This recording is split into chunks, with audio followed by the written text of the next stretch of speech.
Bem, conseguem ouvir-me? Mais ou menos? Ou... Sim, não? Sim? Ok, obrigada. Bem, o meu nome é Luísa Coar, eu vou-vos falar de duas áreas da inteligência artificial, portanto não dava para apresentar todas as áreas de trabalho aqui do técnico, então vou focar em duas delas, em agentes inteligentes e língua natural, e depois a professora Cláudia vai falar-vos de aprendizagem.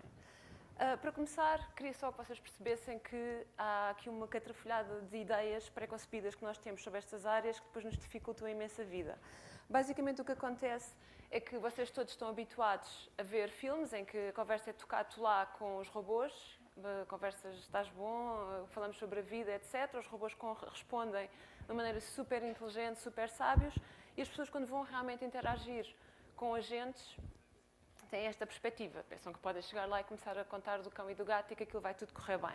Na verdade, as coisas não estão ao nível do Star Trek, etc., não necessariamente porque nós temos nabos, mas porque, de facto, são coisas muito, muito complexas que ainda estão... há avanços todos os anos, mas que ainda estão longe de ser aqueles que nós gostaríamos. Vou começar então a falar da área de agentes inteligentes e depois passarei para a área de língua natural. Portanto, o que é um agente inteligente? Portanto, o agente inteligente é tudo o que é capaz de perceber, extrair informação do ambiente onde se encontra, portanto, tem um conjunto de sensores que permite captar um conjunto de informações e depois a seguir tem um conjunto de raciocínios e atua sobre esse ambiente, ok? Fazendo o paralelo com um ser humano, um ser humano tem um conjunto de sensores, portanto, temos os olhos, os ouvidos, etc. Conseguimos captar a informação do meio ambiente através dos nossos sensores e depois agimos com as mãos, com a voz, etc., nesse ambiente. Os agentes robóticos é aquilo que vocês estariam à espera, portanto, têm um conjunto de câmaras, etc., que conseguem capturar a informação através desses sensores e depois agem também através dos seus atuadores, um braço robótico, etc. Portanto, basicamente, quando pensamos em agentes, vocês têm que pensar sempre numa coisa, que é o agente e o ambiente onde se encontra o agente, certo? Portanto, este ambiente pode ser um ambiente controlado ou pode ser um agente que está a funcionar num ambiente não observável, em que o agente não tem toda a informação sobre o ambiente que o rodeia, ok? Portanto, basicamente, temos ali um agente com sensores que lhe permitem ter percepções sobre o ambiente e depois a seguir ele atua nesse ambiente. Portanto, pensando assim um bocadinho mais matematicamente, podemos pensar que existe uma função agente que mapeia uma sequência de percepções em ações. Portanto, ele captura um conjunto de percepções, a seguir age de acordo com isso. Um exemplo brutalmente inteligente e complexo é este do agente aspirador. Portanto, temos um agente que tem dois quadradinhos, o A e o B, podem estar limpos ou podem estar sujos, portanto, o agente precisa ter como percepções a localização, precisa de saber se está em A ou se está em B e precisa de saber se o ambiente, se o A ou o B estão sujos ou limpos, certo? Se pensarmos nesta sequência de percepções, se ele está em A e o A está limpo, ele deve ir para a direita, para B. Se por acaso está em A e o A está sujo, ele deve aspirar e por aí fora, certo? Agora, esta informação pode ser dada toda ao agente, o que não o torna particularmente excitante, ou então o agente pode simplesmente aprender a agir, e é a Cláudia depois vai-vos falar da parte da aprendizagem, que é a parte mais interessante que está por trás deste tipo dos agentes. Portanto, o agente depois tem que pensar decidir qual é a ação correta a fazer, certo? E ele basicamente vai escolher a ação que vai maximizar o seu desempenho, ou seja, é preciso ter de algum modo ser capaz de medir o que é o desempenho. Portanto, agora saindo daqueles dois quadradinhos, imaginem que vocês têm um robô em casa e vocês vão medir, esse robô anda pela casa toda, todo contente, a aspirar e a limpar-vos a casa, e vocês podem ver, ok, o ruído que ele fez, estava o bebê a dormir e ele foi inteligente e foi limpar o outro cantinho da casa. Isso pode ajudar a medir, para contribuir para a sua medida de desempenho, certo? Ou então se ele passou o dia todo a bater com a cabeça na parede e a aspirar a 5 centímetros, se calhar não tem um desempenho tão brutal. Algumas aplicações. Portanto, há aplicações da área dos agentes em praticamente tudo o que vocês podem imaginar, saúde, educação, transportes, etc. E agora vou-vos mostrar um conjunto de vídeos que mostram um conjunto específico de agentes. Este que vem aí é um robô, portanto não é um humanoide, é um robô que foi desenvolvido na Universidade de Carnegie Mellon. E este robô tem uma coisa muito engraçada, que basicamente ele anda no edifício de um lado para o outro, sobe e desce, vai transportando as pessoas precisam de uma tese que tem eu não sei quantos, ele vai buscar a tese. Olha, eu não sei quantos perdeu, deixa ficar o lenço na cozinha, então ele vai levar o lenço à pessoa. Portanto, o robô anda a fazer este tipo de serviços. E o que acontece é que eles chegaram à conclusão que o robô não conseguia carregar no botão do elevador. Portanto, o robô, da maneira como ele estava feito, não conseguia carregar no botão. E então os miúdos, portanto, os alunos que estavam a desenvolver isto já estavam todos entusiasmados, tipo, vamos arranjar um braço para ele carregar no botão, etc. E depois a professora que estava por trás disto, que é a professora Manuela Veloso, disse, espera lá, não, o que vamos fazer é assumir que o robô tem um conjunto de limitações e vamos pedir ajuda aos humanos para resolver essas limitações. E então, basicamente, o que o robô faz é quando tem que subir o elevador, fica parado à espera que apareça alguém. Quando aparece alguém, ele pede ajuda, essa pessoa carrega no botão. Claro que os alunos do primeiro ano acham montes de giro, o robô quer ir para o quinto andar, eles carregam para o sétimo, mas pronto, isso são pormenores. Mas a ideia aqui é, pronto, pede ajuda à pessoa e a pessoa ajuda-o a viver no seu dia-a-dia. Outro exemplo engraçado que eles davam era Pronto, eles têm 2 edifícios que estão ligados através de um túnel todo envidraçado. E tem imensa luz, portanto, há imensa luz do sol que entra nesse tal túnel e o robô não consegue, pronto, a maneira como ele apreende o mundo, ele não consegue atravessar esse túnel. Então o que eles decidiram também é que quando está uma pessoa a passar, o robô vai perguntar se a pode seguir. Se a pessoa disser que sim, pronto, não é só ele não se põe tipo atrás da pessoa e vai seguindo, ele simplesmente pergunta se pode seguir e se as pessoas disserem que sim, ele segue a pessoa. Coisas engraçadas é, se ele se perder, ele manda mails à equipa técnica a avisar que está perdido.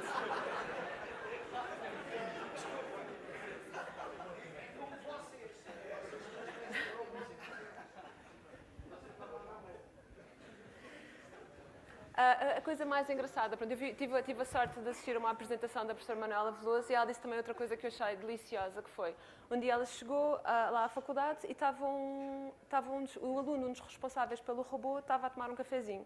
E ela perguntou-lhe, onde é que está o robô? E ele disse-lhe, anda por aí.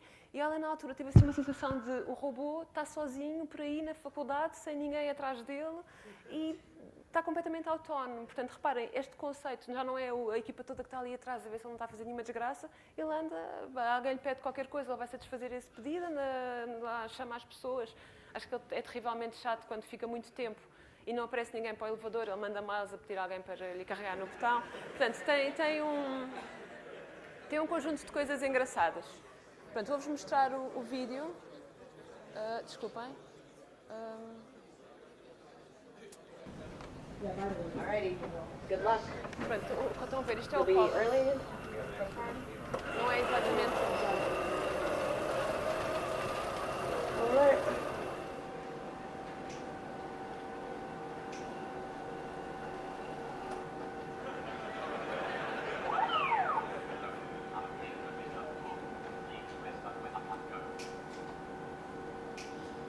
Ele foi ver o que era o pedido do COBA, o que ele precisava.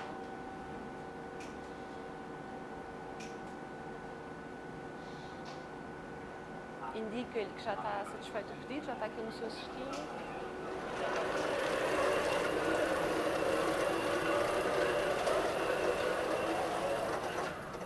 Este rapaz que está ali é o Tiago, um colega vosso de informática. E o Tiago agora vai fazer o favor de carregar no botão do elevador. Ok? Portanto, o Tiago é um colega vosso de informática que também está a trabalhar neste tipo de coisas. E está a fazer um trabalho giríssimo. Pronto. Só para vos então, explicar uma aplicação muito engraçada e pensem lá nestes conceitos do robô estar sozinho e ele próprio já fazer um conjunto de coisas sozinho, certo? Outra aplicação que eu tenho aqui para vos mostrar foi desenvolvida no quadro de um projeto que era o LIREC. E a ideia do LIREC era perceber o que é que faz de um computador um companheiro. Portanto, todos nós concordamos, se calhar, que ter um cão em casa, um cão é um verdadeiro companheiro, não conseguimos ter conversa, tocar lá com ele, mas um cão é um companheiro. Eventualmente, alguns de vocês terão uma tartaruga em casa e acham que a tartaruga também é uma grande companheira. A questão é perceber como é que um robô pode ser um companheiro. E o que vocês vão aqui ver é uma criança, é um robô que joga xadrez, é o iCat, e ele tem um conjunto de comportamentos, não apenas pela jogada, como pelo reconhecimento facial da criança com quem ele está a jogar, ele consegue perceber se ela está contente, se está preocupada, pronto, consegue ter um conjunto, ele apercebe-se do estado da criança e age de acordo com isso. Depois fizeram um estudo no final, tentar perceber o que as crianças tinham achado mais piada no robô, e então eram pequeninas coisas como o robô dizia: já não vem jogar há uns 5 dias. E o facto de ele se lembrar que aquela criança já não jogava há 5 dias fez com que a criança sentisse que era importante para o robô e que de algum modo tinha ali realmente um companheiro. Coisas engraçadas do iCat. Havia uma miudinha que tinha demorado imenso tempo a jogar e depois o iCat adormeceu. E é muito engraçado ver a miúda a olhar com ar e o gato ali a dormir. Já vos vou mostrar, que também é uma coisa engraçada. Save some face.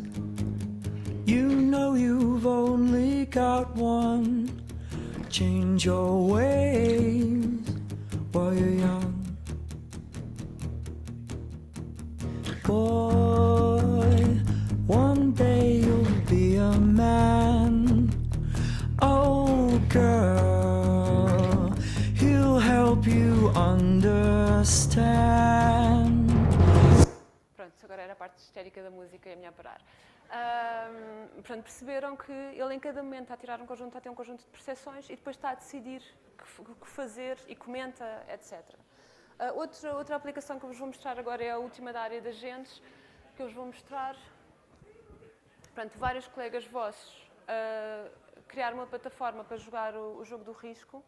E depois o que eles fizeram foi fizeram um conjunto de alunos a jogar, viram como é que eles se comportavam, não apenas comentários, provavelmente terão eliminado todas as partes, o palavreado menos elegante, e puseram depois um robô a tentar funcionar como companheiro. Portanto, qual era a ideia aqui? O que acontece é quando é um jogo de equipe, quer dizer, são vários jogadores, e o que acontece aqui é, quando eles têm vários jogadores e uma máquina, um robô, o que acontece é que as pessoas todas tentam lixar a máquina e mostrar que acabam por se juntar os humanos contra a máquina. E o que eles viram aqui foi que o robô, ao ter um conjunto de comportamentos de companheirismo, portanto, ficava chateado quando alguém estragava o jogo e era mais antipático para esse jogador, ficava todo contente e amigo do jogador que lhe fazia qualquer jogada que lhe facilitava a vida. E depois ele ofende, ele tem coisas engraçadas, vocês não vão ver, mas ele ofende pacificamente os outros jogadores, ou reclama, etc. E isto fez com que, jogar com o robô fosse compreendido como mais um companheiro no meio do jogo e não necessariamente como uma máquina. Reparem, vocês vão ver só muito rapidamente como é que é o robô. É um robô, já vão ver, basicamente ele não tem sobrancelhas. E aquele vosso colega que há bocado vocês viram que estava a carregar no botão, o Tiago, estava a carregar no botão para o outro robô, no elevador, ele esteve a pensar como é que ele conseguia pôr aquele robô a mostrar emoções. Reparem, as sobrancelhas é uma parte importantíssima que contribui muito para a nossa expressividade. E ele estava a tentar perceber como é que ele consegue pôr aquele robô a mostrar espanto, a mostrar desagrado, a mostrar alegria, etc. E de facto ele andou a estudar como é que os marretas, sabem o que são os marretas?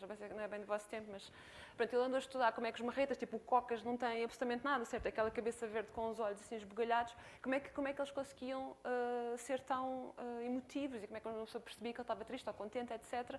E ele andou a estudar todos os bonecos animados para perceber como é que ele poderia...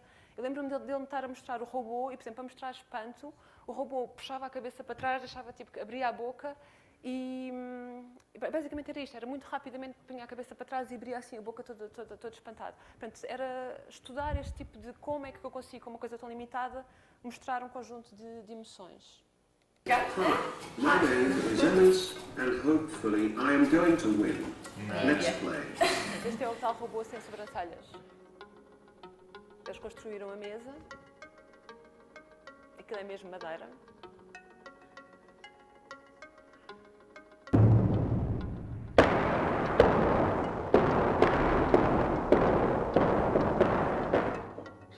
Ninguém mais pode ter continentes.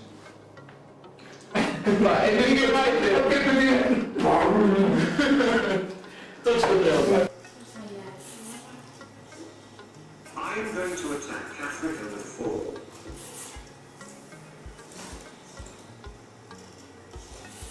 Or lost.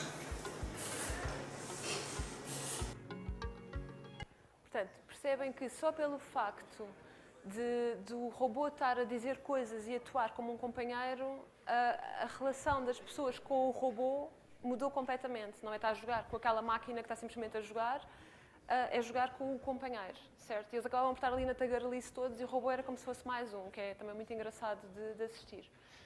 Pronto, vou sair agora da área de agentes, vou passar agora para a área de língua natural. O que é a língua natural? Eu andei a tentar arranjar assim uma definição maravilha, há 300 definições pela web. Esta, se calhar, é aquela mais genérica que eu acho que captura melhor o que vocês devem entender como língua natural. Basicamente, pensem no inglês, português, francês, etc. Quando há um computador e há a língua natural, tudo ao barulho, estamos a falar, pronto, uma destas línguas ao barulho, estamos a falar em língua natural, ok?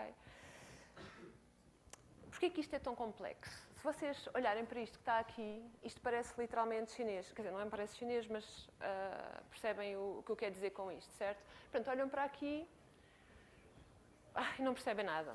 Quando vocês já perceberam também quando estão a programar numa linguagem qualquer, sei lá, Python, por exemplo, vocês já perceberam que se em vez de usarem o comando certo, usarem uma palavra com um erro qualquer, ele não vai perceber, certo? É o que acontece com o computador quando nós achamos, quando lhe dizemos qualquer coisa em língua natural, para ele aquilo não quer dizer absolutamente nada, certo? Assim como para vocês isto também não quer dizer nada. Mas agora, o que acontece é que nós conseguimos, apesar de não perceber nada, apesar do computador não perceber nada, ele consegue aprender um conjunto de coisas. Se eu vos disser que tudo o que está em A, pronto, são duas línguas extraterrestres que temos aqui. Tudo o que está em A é Centauri e tudo o que está em B é Arcturan. Okay? Isto foi roubado de uns slides do Kevin Knight, que é um dos pioneiros da tradução automática estatística, que é o que está por trás do Google Translate. Okay? E se eu vos pedir para vocês traduzirem aquilo que está ali, o Farok, Krok, Ihok, Yorok, Klok, Kantok, Ok, Hyurp. Okay? Peço-vos para traduzirem isto com base nisto. Vocês, se calhar, começam a pensar e dizem assim, olha, Farok, vamos lá ver Farok. Onde é que aparece Farok aqui neste texto? Olha, Farok está ali 2 vezes. E que coincidência, sempre que aparece Farok, também aparece Jate. Portanto, se calhar, o Farok traduz em Jate, certo?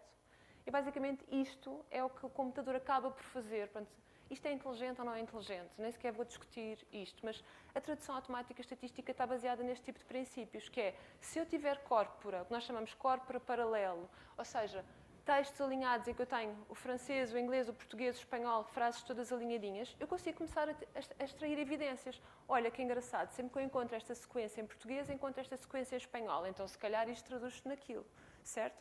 Guardo essa informação e quando me aparece uma frase nessa língua que eu nunca vi, eu consigo traduzir com base nestas memórias, ok?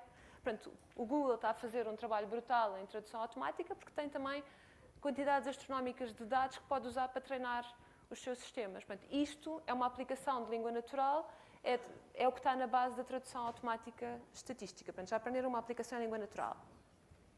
Na verdade, quais são as maiores dificuldades da língua natural? Porque isto é tão complexo? Há dois grandes fatores. Um tem a ver com a variabilidade linguística, que é, se vocês pensarem bem, tudo pode-se dizer de 300 maneiras diferentes.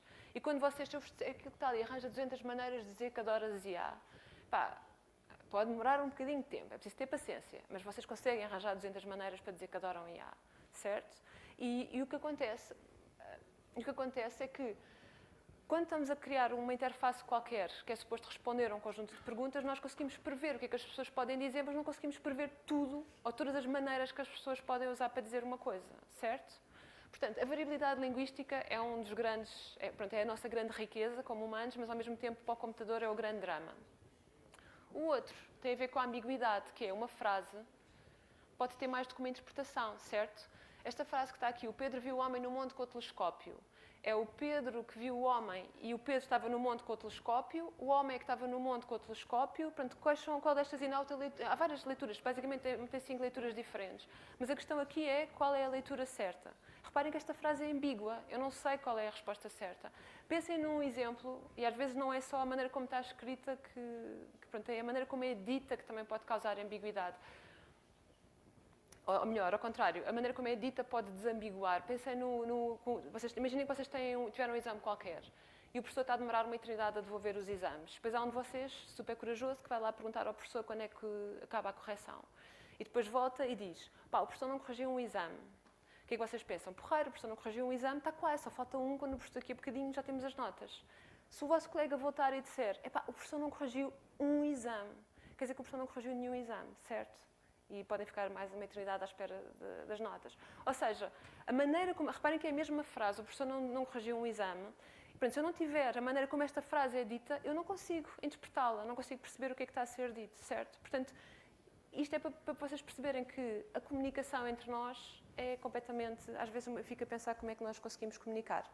2 exemplos de ambiguidade que eu acho particularmente deliciosos. Acho que vocês já percebem o que é um apontador, certo? E esta do What is the capital of Texas, reparem que é ambígua, mas de facto faz todo sentido. O facto dela ser loira é provavelmente pura coincidência. Ok. Aplicações em língua natural. Portanto, na base, e isto vocês, se algum dia forem trabalhar em língua natural com um bocado de sorte, então não têm que se preocupar com isto, já há muitas ferramentas que o fazem, mas basicamente na base disto, era aquilo que vocês aprenderam na terceira classe, lembram-se o que era um nome, um verbo, um sintagma nominal, essas coisas todas, e basicamente na base do processamento de língua natural estão estas ferramentas. Portanto, um analisador morfológico, um sintático, um semântico, normalmente há linguistas a trabalhar nisto, associados aos informáticos, há toda uma parte de algoritmia também que tem a ver com o parsing de cada uma destas coisas. Portanto, são áreas de trabalho, mas que estão normalmente associadas à base para aplicações seguintes.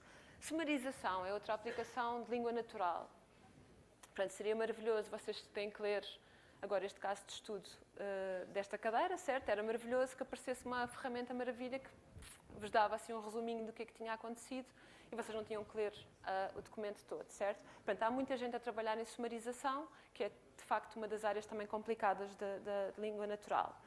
Há bocado o professor Pavão Martins também falou dos sistemas de pergunta e resposta.